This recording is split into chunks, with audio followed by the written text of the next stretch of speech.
Imagine an empire so vast, so ancient, that it has survived centuries of conquest, rebellion, and internal decay, and yet it could still be shocked, horrified, and undone by a single boy. A boy of 14, not a seasoned general, not a cunning politician, but a child who inherited absolute power, unprepared, untrained, and utterly untethered from the rules that had governed Rome for centuries. His name was Elagabalus, and the story of what he did and how Rome responded is one of the darkest, strangest chapters in human history. By the time he was 18, the Roman army had killed him, desecrated his body, dragged it through the streets, and thrown it into the sewer. But it wasn't just a matter of his death. The empire tried to erase him entirely. His statues were torn down. His name was chiseled from every inscription. Coins bearing his likeness were melted. Rome tried to make it as if he had never existed. And yet, 1,800 years later, we are still here, telling his story. What did this boy do to deserve such absolute condemnation? The answer lies somewhere between madness, delusion, and the dangerous gift of unchecked power. The boy who became God.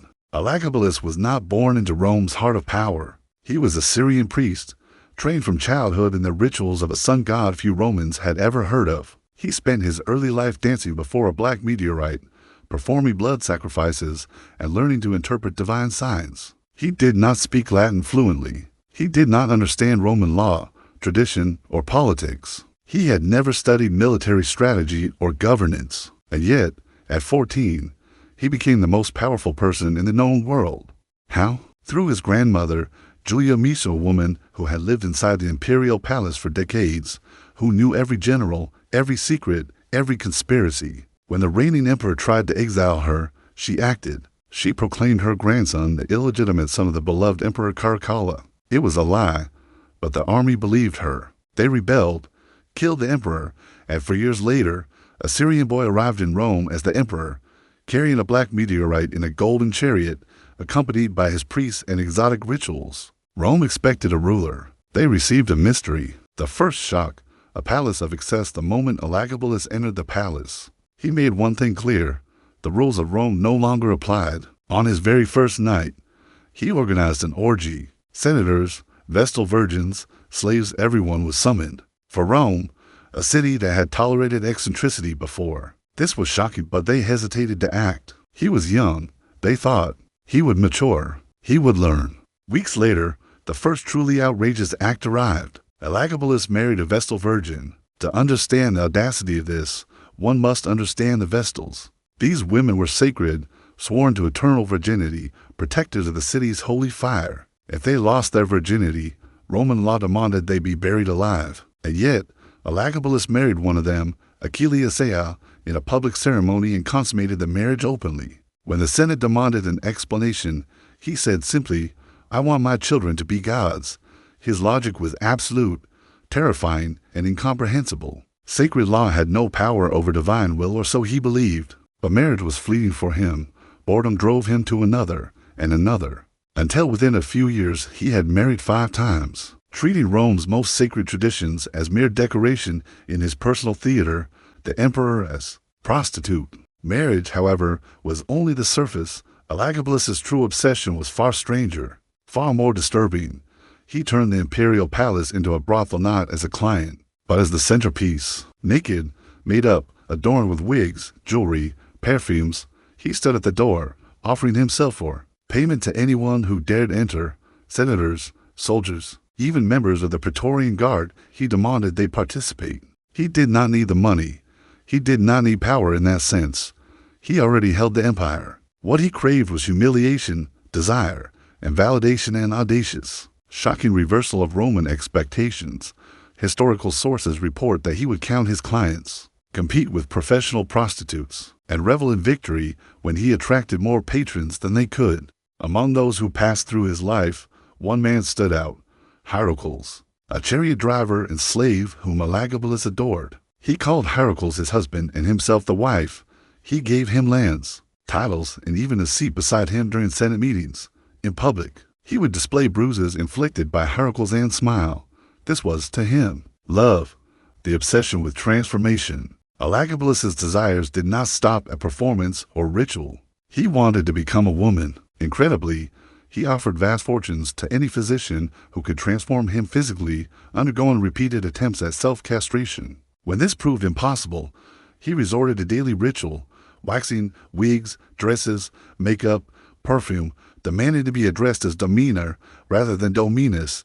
Senators who refused were publicly humiliated, forced into cross-dressing and theatrical submission. It was psychological warfare disguised as personal expression. Rome, a civilization obsessed with tradition, masculinity, and hierarchy, recoiled at the sight, and yet, this was not cruelty for cruelty's sake. In Elagabalus's mind, it was sacred, it was divine, it was truth, the attack on Rome's gods. Elagabalus's most audacious act, however, was not personal, it was theological. As a priest of a foreign sun god, he sought to replace Jupiter, the king of Roman gods. With his black meteorite, he constructed a massive temple on the Palatine Hill, collected sacred relics from every temple in the city, and placed them around his meteorite, declaring his god supreme. He staged marriages between his god and various goddesses, paraded the meteorite through Rome in golden chariots, and forced senators to bow before a rock as if it were divine. For the Roman religious establishment,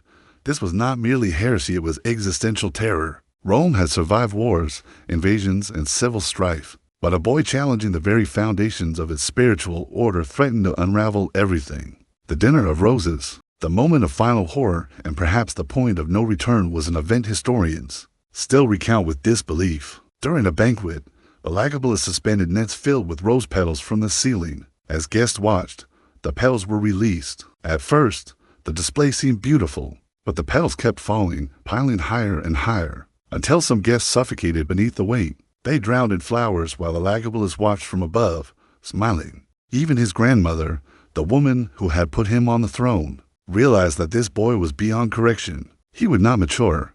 He would not adapt. If Rome was to survive, Elagabalus had to die. The fall of the emperor by 222 CE, Rome had endured for years of chaos. But removing an emperor is never simple. He had the army, the Praetorian Guard, and the loyalty of some powerful courtiers. Julia Misa, his grandmother, found a solution: promote another grandson, Alexander Severus, as heir. Alexander was 13, calm, obedient, the polar opposite of Elagabalus. Elagabalus attempted to eliminate him, sending assassins and poison, but the Praetorian Guard, disillusioned, protected Alexander.